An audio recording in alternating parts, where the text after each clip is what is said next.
दुनिया के कई देश कोरोना का इलाज ढूंढने में जुटे हुए हैं। कई देशों में कोरोना वायरस के इलाज के लिए अंतिम चरण के परीक्षण किए जा रहे हैं। भारत में भी अलग अलग स्तर पर कोविड-19 के इलाज के लिए दवाइयों पर रिसर्च जारी है।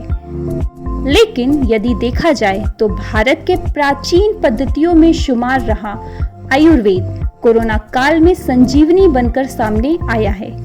आयुर्वेद और योग का इस्तेमाल कोरोना महामारी की शुरुआत से ही इम्यूनिटी बूस्टर और मानसिक स्वास्थ्य को बेहतर बनाए रखने के लिए किया जा रहा है और इसका परिणाम भी काफी सकारात्मक रहा है।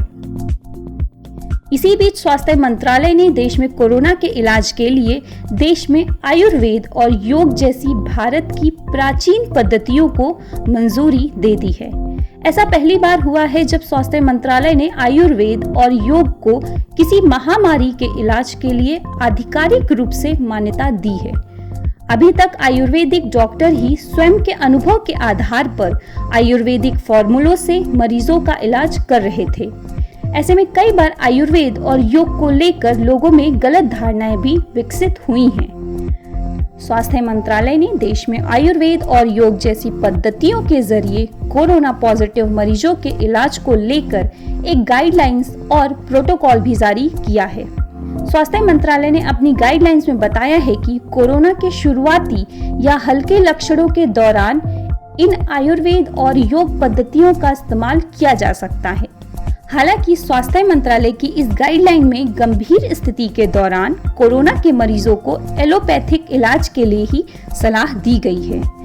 स्वास्थ्य मंत्रालय ने आयुर्वेद और योग जैसी भारत की प्राचीन पद्धतियों को मंजूरी इसीलिए दी है क्योंकि कोरोना मरीजों के इलाज में ट्रायल के दौरान ये पाया गया है कि आयुर्वेदिक दवाएं और योग इस महामारी से निपटने में काफी प्रभावी है। स्वास्थ्य मंत्रालय ने अपनी इस गाइडलाइन के साथ एक प्रोटोकॉल भी जारी किया है। विशेषज्ञों द्वारा तैयार इस प्रोटोकॉल में ये बताया गया है कि कोरोना से संक्रमित मरीजों को कौन कौन सी आयुर्वेदिक दवाएं कितनी मात्रा में और कितनी बार देनी है। इस प्रोटोकॉल में कोरोना पॉजिटिव मरीजों के लिए योग के कुछ आसन भी बताए गए हैं।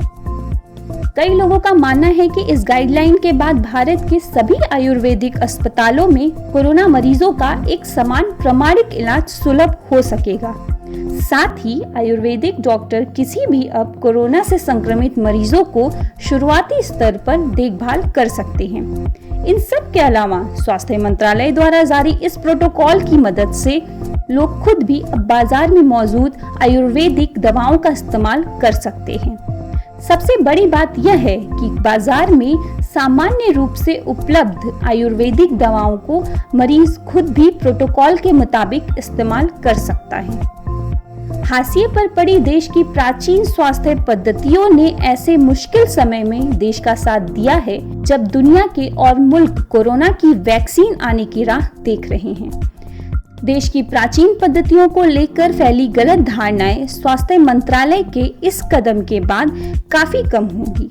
जब से कोरोना का प्रकोप शुरू हुआ है और तभी से देश के हर हिस्से में आयुर्वेदिक दवाओं का इस्तेमाल इम्यूनिटी बूस्टर के रूप में शुरू कर दिया गया था।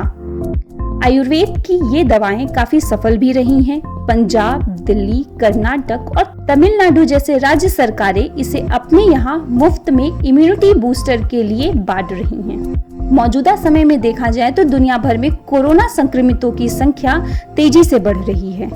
इस समय कुल करीब 3 करोड़ 45 लाख से ज्यादा कोरोना संक्रमित पूरे दुनिया में मौजूद हैं। एक ताजा आंकड़ों के मुताबिक दुनिया भर में कोरोना से अब तक मरने वालों की संख्या बढ़कर 10 लाख से भी अधिक हो गई है। ऐसे में भारत सरकार द्वारा कोरोना मरीजों का प्राथमिक उपचार सस्ते और टिकाऊ तरीके से किए जाने की पद्धति यानी आयुर्वेद और योग को बढ़ावा देना काफी महत्वपूर्ण कदम है। इस तरह के फैसले से अब देश की गरीब जनता भी अपना इलाज करवा सकेगी। आपको बता दें कि मौजूदा समय में केंद्र सरकार कोरोना महामारी पर नियंत्रण के लिए अश्वगंधा, गुडुचि, घनवटी, च्यवनप्राश, गिलोय व पिपली आदि के सेवन और अनु तेल के इस्तेमाल की सलाह दे रही है।